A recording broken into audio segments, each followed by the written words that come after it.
Problem যারা solve করে বসে আছে, আমার প্রবলেম যারা সলভ করার জন্য বিভিন্ন জায়গাতে বসে আছে, আমি তাদেরকে ওই টাকাগুলো দিয়ে আমার প্রবলেমগুলো আমি সলভ করে নিব।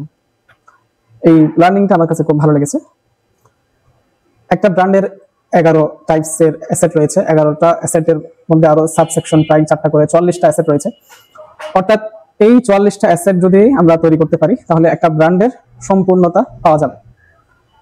এই 44টা অ্যাসেট এক জায়গায় একসাথে একটার পর একটা ধারাবাহিকভাবে এখনো পর্যন্ত আমি কোথাও পাইনি। এই প্রথম আমি কাঞ্চন স্যারের ক্লাসে সবগুলো অ্যাসেট সুন্দরভাবে এক জায়গায় এক ফ্রেমে আমি পেয়েছি। ব্যাপারটা আমার কাছে খুব ভালো লেগেছে।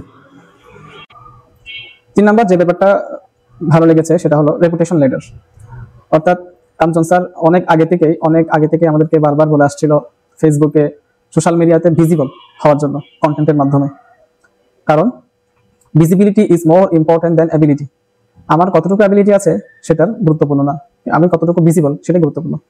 আমি কতজন মানুষকে চিনি সেটা গুরুত্বপূর্ণ কম, কতজন মানুষ আমাকে চিনে আমাকে জানে এটা গুরুত্বপূর্ণ। পার্সোনাল ব্র্যান্ডিং এর জন্য রেপুটেশন লেডার এটা খুবই সিগনিফিক্যান্ট।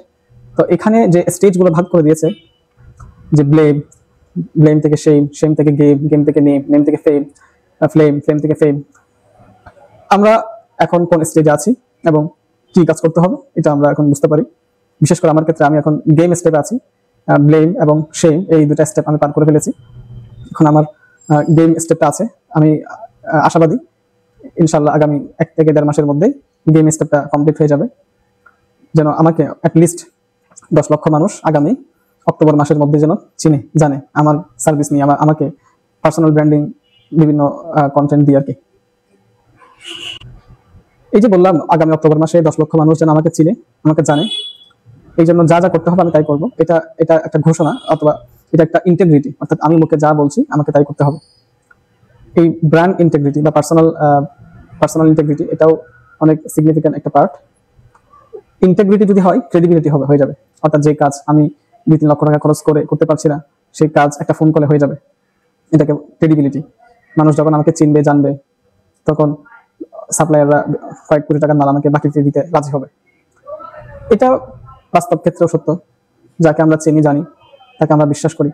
ও সবচেয়ে মজার ব্যাপার হলো আরেকটা, একজন মানুষ এবং অন্য একজন মানুষের মাঝে বিশ্বাস সৃষ্টি হতে 7 ঘন্টা সময় লাগে। ডানবার্স নাম্বার যে থিওরিটা আমরা দেখলাম, খুব ইন্টারেস্টিং একটা পার্ট, যেটা খুব ভালো লেগেছে।